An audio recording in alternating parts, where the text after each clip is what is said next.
ಮುರುಕನಹಳ್ಳಿ ಗ್ರಾಮದಲ್ಲಿ ಒತ್ತುವರಿಯಾಗಿದ್ದ ಬಂಡಿ ದಾರಿಯನ್ನು ತೆರವು ಮಾಡಿಸಿ ತೊಂದರೆಗೊಳಗಾಗಿದ್ದ ರೈತರಿಗೆ ನ್ಯಾಯ ಕೊಡಿಸಿದ ಕಂದಾಯ ಅಧಿಕಾರಿಗಳು ಹಾಗೂ ಪೊಲೀಸರು ಗ್ರಾಮಸ್ಥರ ಮೆಚ್ಚುಗೆ. ಕೆಆರ್ಪೇಟೆ ತಾಲೂಕಿನ ಮುರುಕನಹಳ್ಳಿಯಿಂದ ಅಕ್ಕಿಮಂಚನಹಳ್ಳಿ ಗ್ರಾಮಕ್ಕೆ ಹೋಗುವ ಬಂಡಿ ದಾರಿಯ ಒತ್ತುವರಿಯನ್ನು ಪೊಲೀಸ್ ಭದ್ರತೆಯೊಂದಿಗೆ ತೆರವುಗೊಳಿಸಲಾಯಿತು. ಮುರುಕನಹಳ್ಳಿಯಿಂದ ಅಕ್ಕಿಮಂಚನಹಳ್ಳಿಗೆ ರೈತರು ತಮ್ಮ ಎತ್ತಿನ ಬಂಡಿಗಳು ಹಾಗೂ ಟ್ರ್ಯಾಕ್ಟರ್ಗಳೊಂದಿಗೆ ಸಂಚರಿಸಿ ದವಸ ಧಾನ್ಯಗಳು ಸೇರಿದಂತೆ ರಾಸುಗಳ ಮೇವಿನ ಹುಲ್ಲಿನ ಮೇತೆಯನ್ನು ತೆಗೆದುಕೊಂಡು ಬರಲು ಅವಶ್ಯಕವಾಗಿ ಬೇಕಾಗಿದ್ದ ಬಂಡಿ ದಾರಿಯನ್ನು 7-8 ರೈತರು ಒತ್ತುವರಿ ಮಾಡಿಕೊಂಡು ತೋಟವನ್ನಾಗಿ ಬದಲಾವಣೆ ಮಾಡಿಕೊಂಡಿದ್ದರು.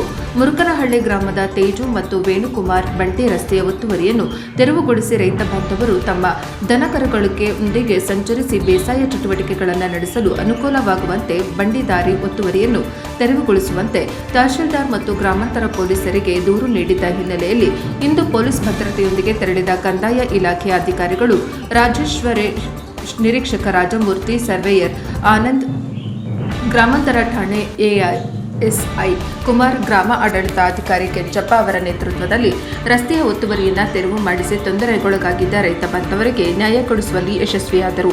ಬಂಡಿ ದಾರಿಯನ್ನು ಒತ್ತುವರಿ ಮಾಡಿಕೊಂಡಿದ್ದ ಮುಡುಕನಹಳ್ಳಿ ಗ್ರಾಮದ ಅಜಿಮಾ ಬೆನ್ ಅಖ್ತಾರ್ ಬೇಗ್, ಕೃಷ್ಣೇಗೌಡ, ಸಣ್ಣ ತಾಯಮ್ಮ, ಸರೋಜಮ್ಮ, ಶಿವಲಿಂಗೇಗೌಡ, ಯಶೋದಮ್ಮ, ನಂಜೇಗೌಡ, ಸುರೇಶ್ ಚನ್ನಗೌಡ, ಮೈಲಾರಿ ಪ್ರಕಾಶ್, ಹರೀಶ್, ಬಲರಾಮ್, ಮುದ್ದೇಗೌಡ ಹಾಗೂ ಸಹನಾ ಸುರೇಶ್ ಅವರ ಮನವೊಲಿಸಿದ ಕಂದಾಯ ಅಧಿಕಾರಿಗಳು ಹಾಗೂ ಪೊಲೀಸರು ರಸ್ತೆಗೆ ಅಡ್ಡಲಾಗಿ ಬೆಳೆಸಿದ್ದ 30 ವರ್ಷಗಳಷ್ಟು ಹಳೆಯದಾಗಿದ್ದ ಫಲ ಬಿಡುವ 16 ತೆಂಗಿನ ಮರಗಳು ಹಾಗೂ ಅಡಿಕೆ ಮರಗಳನ್ನು ಜೆಸಿಬಿ ಯಂತ್ರಗಳ ಮೂಲಕ ತೆರವು ಮಾಡಿಸಿ ತಾತ್ಕಾಲಿಕ ರಸ್ತೆಯನ್ನು ನಿರ್ಮಿಸಿ ಎತ್ತಿನ ಬಂಡಿಗಳು ಹಾಗೂ ದನಕರುಗಳ ಓಡಾಟಕ್ಕೆ ಅನುಕೂಲ ಮಾಡಿಕೊಟ್ಟರು. ವರದಿ doctor KR Neelakantha, Krishnarajapete, Mandya, NKS TV 4.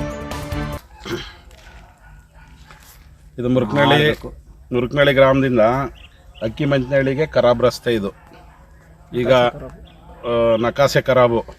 ಮೊದಲು ಒಂದು ಅನುಮತಿ ಮೇಲೆ ಬಿಟ್ಕೊಂಡು ಹೋಗ್ತಾ ಇದ್ರು. ಈಗ ನಕಾಸೆ ಖರಾಬ್ ಬಿಡಿಸಿರೋದ್ರಿಂದ ಸಾರ್ವಜನಿಕರಿಗೆ ತುಂಬ ಒಂದು ಅನುಕೂಲ ಆಗೈತೆ. ಈ ಕಡೆಗೆ ಒಂದು 300 ಎಕರೆ ಮೇಲೈತೆ ಅಕ್ಕಿಮಂಚನಹಳ್ಳಿ ಕಡೆಗೆ.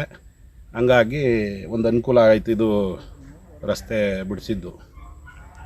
ಈ ಒತ್ತುವರಿ ತೆರವು ಮಾಡಿಸಿದ್ದು ಅನುಕೂಲ ಆಗಿದೆ. ಒತ್ತುವರಿ ತೆರವು ಮಾಡಿಸಿದ್ದು ಒಂದು ಎಲ್ರಿಗೂ ಸಾರ್ವಜನಿಕರಿಗೆ